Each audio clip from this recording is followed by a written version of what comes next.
Türkmenistan şu neçeli dünyanın informasiya taýdan iň üzüňe ýurtlarynyň biri bolmagyna galýar. Bu ýagdaý tas bir asyr bäri iýde üzülmän dowam edýär. Döwlet derejesinde ýöredilýän ýapyklyk siýasaty 70 ýyllap Sowet döwründe, soňra 30 ýyllap garaşsyzlyk döwründe ilaty öz ýurdunda bolýan we durmuşyna göni täsir etdirýän ýagdaýlardan habarsyz galmagyna sebäp bolýar. Adatlyk radiosu 70 ýylyň dowamında size garaşsyz maglumat ýetirmek, dünýädäki we Türkmenistanyň içindäki ýagdaýlardan habarly etmek missiýasyny berja edýär.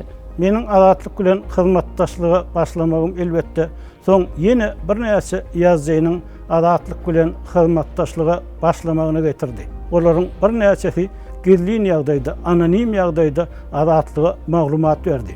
Şeýlelikde biziň halky habarly etmek, halkyň bolýan zatlara düşünmegini gazanma ugrundaky hereketimiz has giňeldi diýip pikir edýärin.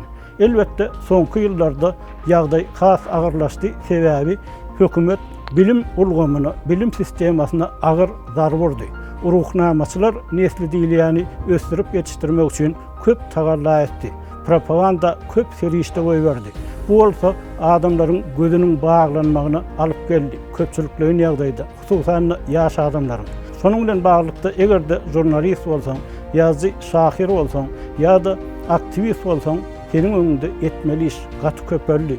Adamlar öz elleri bilen, öz soğusuzlukları bilen, öz bihavarlıkları bilen, özlerinin siyasattan daşta durmaklary bilen, özlerinin öňünde ullukan diýwar galyrýanlyklaryny düşünmän başladylar.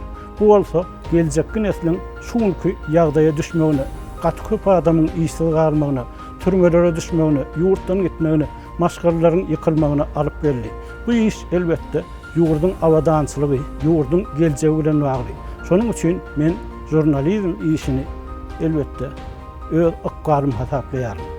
Biz Adatlyk radiosynyň işgärleri, habarçylary, çeşmeleri şeýlede adaty adamlar we siz dinleýijilerimiz garaşsyz maglumatyň jemgyýetimiziň her bir agzasyna has el ýeterli bolmagyny bilelikde goşunt goşýarys.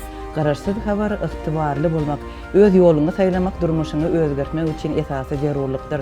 Adatlyk radiosu 70 ýyllap siziň hyzmatyňyzda.